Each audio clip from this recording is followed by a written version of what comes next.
Welcome to the Money Runner. I'm David Nelson, your host.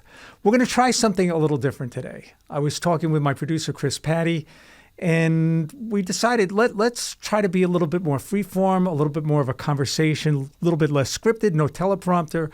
I'm going to walk you through the kind of conversation I have with our advisors around the country. And actually, this is a tag on to a call that we had this afternoon. So I'm going to share some of the charts and kind of open up my brain, so to speak, and give you a sense of my thinking. Because remember, when you're managing money and you're thinking about markets, it's an ongoing process. And what I say today, I might have to change my mind the next day. Change is a part of markets.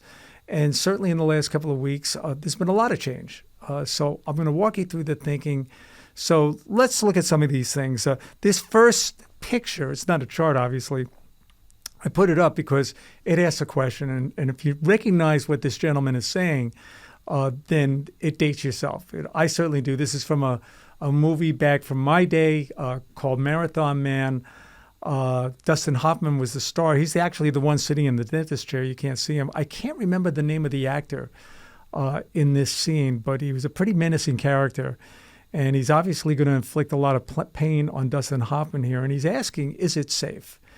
And that's really a question that a lot of investors are probably asking themselves today after, a pretty big move in the markets over the last, several trading days. And that comes on the heels of a pretty poor start to September. So let's look at some of these charts. First one up, S&P 500. Nothing, no surprise there. But what you can see in this chart is that really over the last year, that channel, that trend line that had been developed since October of last year, that was broken. And that was broken sometime in July. And the markets, the tenor of the markets have clearly changed since then. Think about what's been working.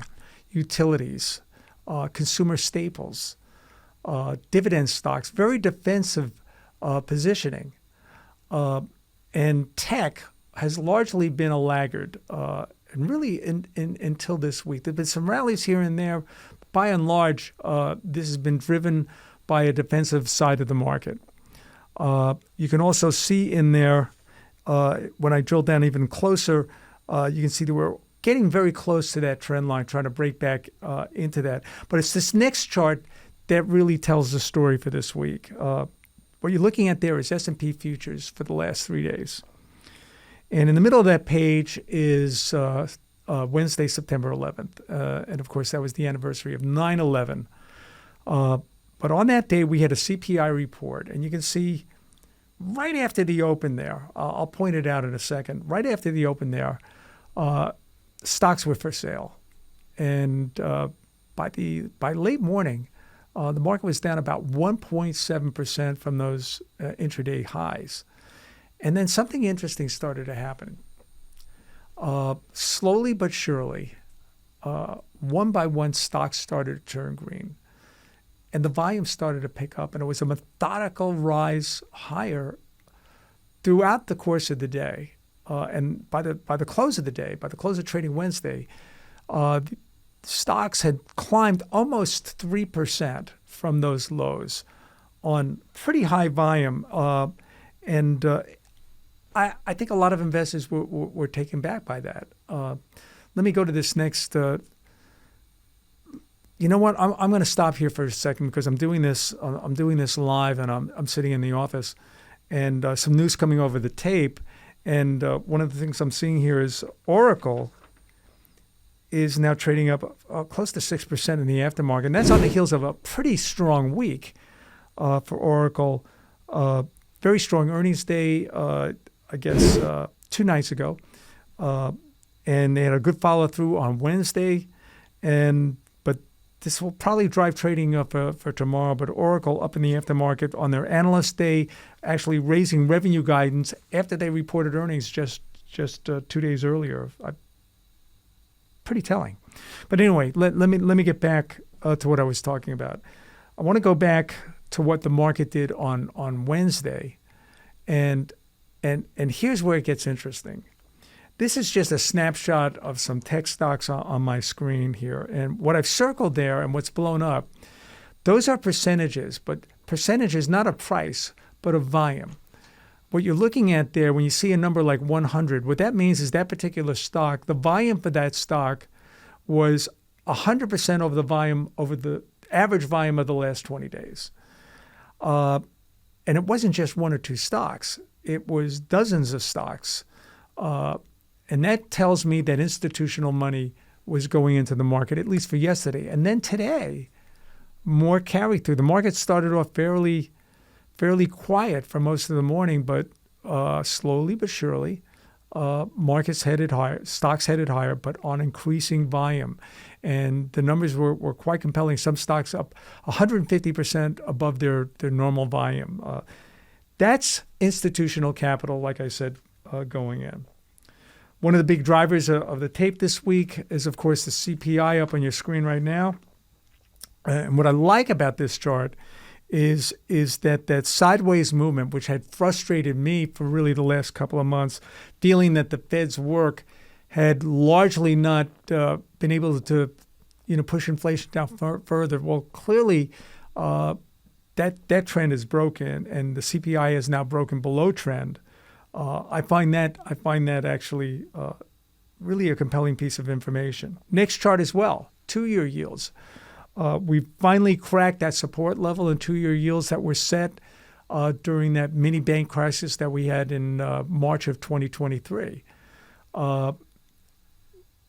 In large part because what you're seeing there is that fall off in yields is an indication that the Fed is going to cut rates. And the market has pretty much priced that in. And frankly, this is what the Fed has told us. Now, one of the negatives from yesterday, at least at the start of the day, was that that CPI number, the perception, at least for the markets at that point, was that the Fed was not going to cut 50 basis points. They were only going to cut 25. I think that's a mistake. I think they should come out of the gates swinging. I know I'm not alone in that thinking, but it's likely not going to happen. I was looking for 50.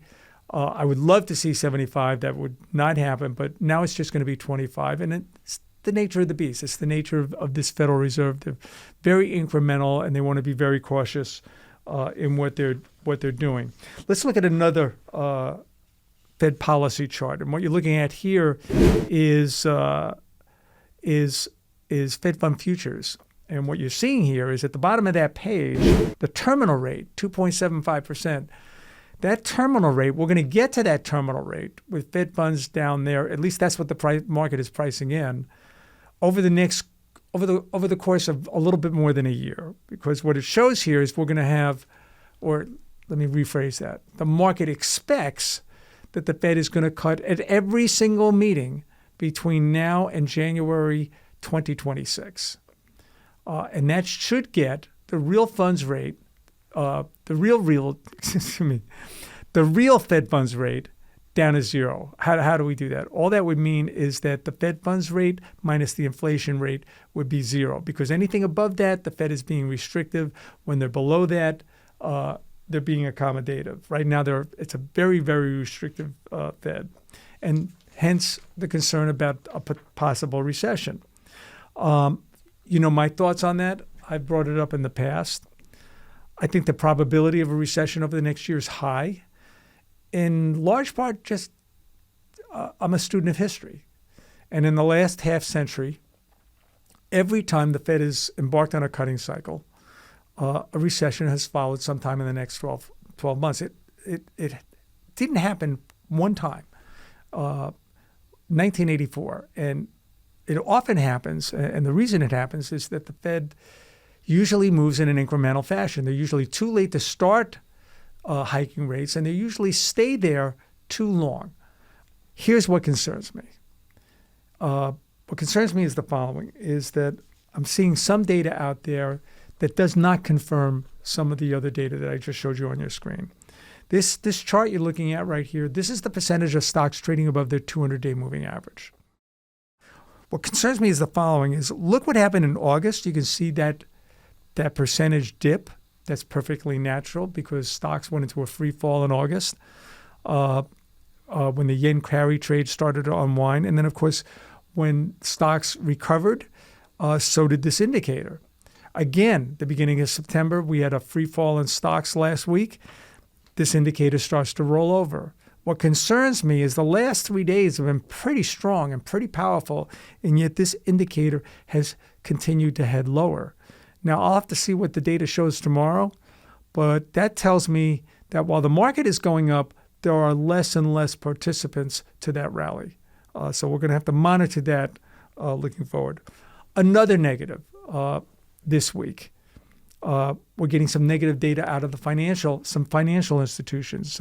Ali Financial, Midwest Bank that deals a lot with consumer credit, says that credit metrics they're seeing in a lot of their customer base are deteriorating, and they're concerned about that. That stock obviously took it on the chin. Other negative news out of the financial sector, J.P. Morgan at a Barclays conference said that the profitability for net interest margins that a lot of Wall Street was looking for next year, they think it's a little bit too optimistic. They're not expecting that, and I think that's in large part because as rates come down, those fat spreads, that margin that they're making on the cash sitting in those accounts, that money they're making off of your cash, that's going to decrease, and they're going to make less money. Not necessarily a negative for the economy, but certainly a negative for the banking sector as a whole. I do want to talk about the Cornucopia conference because I think it drove a lot of the action this week. The Cornucopia conference is run by Goldman Sachs, and it takes place out on the West Coast. All their analysts go out there, and dozens of companies a day speak at this conference, mostly CEOs, some CFOs, and sometimes 20, 30 in a day. I think it goes on for 4 days. Most of the news was good. I think the news that drove a lot of the market rally this week was the CEO of NVIDIA, Jensen Huang. Obviously, this is the most important stock in artificial intelligence, a driving secular theme in markets today. And what he said surprised a lot of the street and a lot of the bears on the street in terms of artificial intelligence. There's been a concern, and I brought this up on the podcast, that the build-out of the infrastructure was the head of the profitability curve for artificial intelligence. In other words, we're spending billions to build out this infrastructure in the form of buying these chips, building out data centers, building large language models. Certainly the hyperscalers are spending billions, but no ROI yet, no return on investment. And that's been a concern.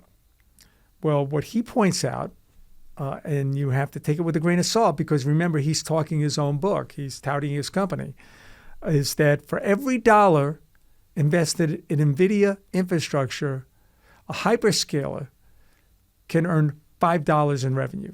That's an enormous profit incentive. And that's what drove a lot of the a lot of the price action these last couple of days. I'm going to have to consider that. It certainly warms me to the market a little bit more than I have been. You have to respect price movements, even when it's telling you something different than what you've been thinking for the last several months, because price often leads fundamentals. So I'm going to analyze this over the next couple of days. I'll try to come back to you with a more definitive outlook as soon as I can. In the meantime, thanks for joining. If you'd like more information about the Money Runner and certainly David Nelson, go to my Substack site, dcnelson123 at substack.com. I post my podcast there in addition to YouTube. I post my articles there, a lot of charts, a lot of extra information. You can sign up there, get alerts whenever I'm going to be on air. And I also publish my network appearances on my DC Nelson 123 Substack site. Again, thanks for joining. I'm David Nelson, and this is The Money Runner.